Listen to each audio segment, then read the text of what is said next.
Kuidas aga teha nalja erivajadustega inimeste üle ja kus üldse tasub nende üle nalja teha? Seda küsisime vaegnägijalt Jakob Rosinalt. Kuna ma ei näe, siis aeg-ajalt juhtub ikka hästi palju igasuguseid äpardusi. Hüüad istuda kellegi tooli peale või tooli peale, kus keegi juba ees istub. Ja mina olen enesekriitilise huumori võtnud enda kaitserelvaks. Ja see on tüüpiline koht, kus ma ütlen, et oih, teate, ma ei näinud. Mis tegelikult on ju ka tõsi ja mida kõik ümberringi teavad, aga selle pisikese nalja tegemine mitte nägemise kohta selles olukorras on minu meelest alati seltskonda ja õhkkonda tervistav. Samas puude ja mitte nägemise üle nalja tegemine on natukene keerulisem teema kui lihtsalt mustvalge. Teise inimesena sa kunagi ei tea, mis toimub selle inimese sees ja kui valmis on ta enda puudest rääkima või selle üle lausa nalja viskama. Siin ongi vaja tegelikult hulgaliselt empaatiat mõlemalt poolt.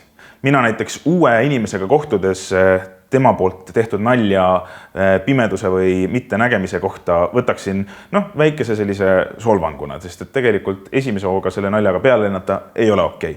Ja teiselt poolt minul peab olema empaatiat aru saamaks, kas inimene tõesti tahtiski teha nõmedat nalja või on see tema arust naljakas, seda huumorimeel ongi selline või lihtsalt kogemata kukkus asi halvasti välja. Ja teiselt poolt nalja ja tegija, ehk siis võib-olla näiteks nägija seisukohast tuleks mõelda sellele, et kas hetke olukord lubab seda nalja teha. Ehk siis, kui mina olen seal enda üle nalja visanud natukene, siis võib-olla vaikselt juba võib servast proovima hakata ka.